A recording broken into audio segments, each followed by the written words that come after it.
लेकिन थैलीज ना अपने आप में एक जीनियस बंदा था। आपको लगता होगा हर मैथमेटिशियन साइंटिस्ट जीनियस तो होता है, तो बिल्कुल ठीक बात है, हर मैथमेटिशियन साइंटिस्ट फिजिसिस्ट सारे अपने आप में जीनियस तो होते हैं। मैं उसका आपको एक जीनियसनेस का किस्सा सुनाता हूँ। उसने क्या किया ना, जब इजिप्ट में पिरामिड होते थे, पिरामिड जो होते हैं आपने देखे होंगे, उसकी हाइट कैलकुलेट कर दी बिना किसी इक्विपमेंट के, बिना किसी टूल्स के। देखो वो अभी का नहीं है, वो बहुत स्टार्टिंग का है, 500-600 बीसी की बात है, उसके टाइम 600 बीसी में था। तो मतलब वो आइंस्टाइन न्यूटन वगैरह और इतनी जो डेवलप्ड मैथ हो गई है ना, उससे बहुत पहले की बात है। उस बंदे को ज्योमेट्री की बहुत नॉलेज थी। तो उसने सिर्फ पिरामिड की शेडो से पिरामिड की हाइट कैलकुलेट कर ली। कैसे कर ली, उसके लिए हम पूरा सीन रिक्रिएट करने की कोशिश करते हैं। उसके लिए हम थोड़े से वीएफएक्स यूज करेंगे।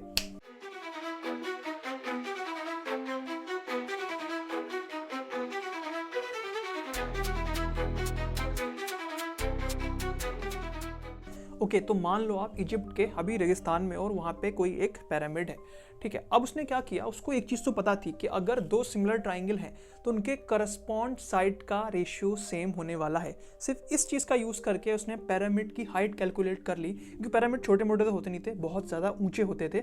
सिर्फ उसकी शेडो देख के, और एक स्टिक थी उसके पास, उसकी शेडो देख के और उसकी हाइट देख के, ठीक है। तो सिंपली क्या हुआ कि कोई पिरामिड है और मान लो कोई एक सन था। अब सन से जो लाइट आ रही है वो पैरेलली आती है, आपको ये तो पता है, मतलब सेम एंगल पे आएगी, हर चीज पे सेम एंगल पे पड़ने वाली है। तो सनलाइट से जो लाइट आ रही थी वो पिरामिड पे पड़ के फिर उसका शेडो बना रही थी।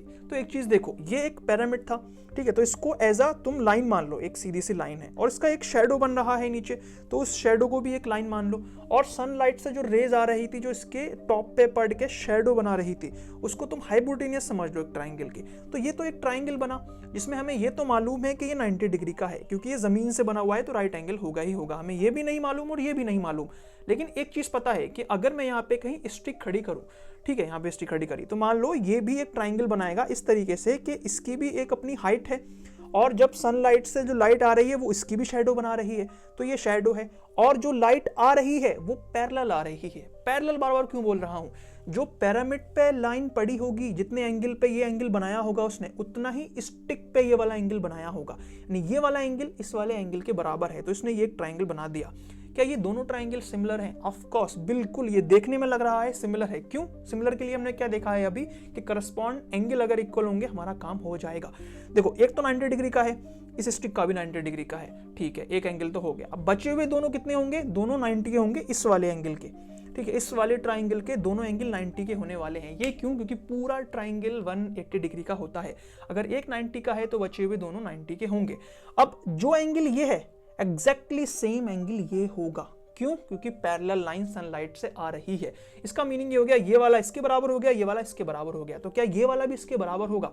अगर ये 90 का है और मान लो ये 60 का है, अभी के लिए, अभी हम सिर्फ ये मान लेते हैं 60 का है, तो शर्त है ये 30 होगा ही होगा, टोटल 180 होना है ना उसका, ठीक है। तो ऐसा ही अगर ये 90 है तो ये 60 होगा ही होगा, क्योंकि सेम साइड पे सेम टाइम पे हम नाप रहे हैं। तो सनलाइट से जो लाइट आ रही है वो पैरेलल आ रही है, इसलिए सेम एंगल बनाएगी। इसलिए हम कह सकते हैं ये 60 डिग्री का है तो ये 30 डिग्री का होगा।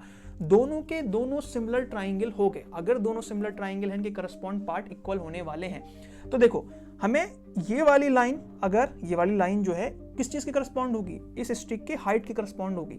अगर मैं ये डिवाइडेड बाय ये करूंगा तो वो बराबर होगी इसकी शेडो डिवाइडेड बाय इसकी शेडो, क्योंकि दोनों सिमिलर ट्राइंगल हैं। चाहो तो हाइपोटेनस ले लूं, लेकिन हाइपोटेनस की मुझे लेंथ नहीं पता होगी, इसलिए मैं क्या करूंगा, पिरामिड की हाइट नहीं मालूम है, तो इक्वेशन क्या बनी है, पिरामिड की हाइट डिवाइडेड बाय स्टिक की हाइट इज इक्वल्स टू होगी पिरामिड की शेडो डिवाइडेड बाय स्टिक की शेडो। ये एक इक्वेशन हो गई। इसमें हमें क्या क्या पता है, हम स्टिक की हाइट उसको पता थी, तो थेलीस को एक चीज तो पता थी कि स्टिक की हाइट क्या है, उसने स्टिक की शेडो कैलकुलेट कर ली, तो हमें इस इक्वेशन में स्टिक की हाइट पता लग गई, स्टिक की शेडो पता लग गई।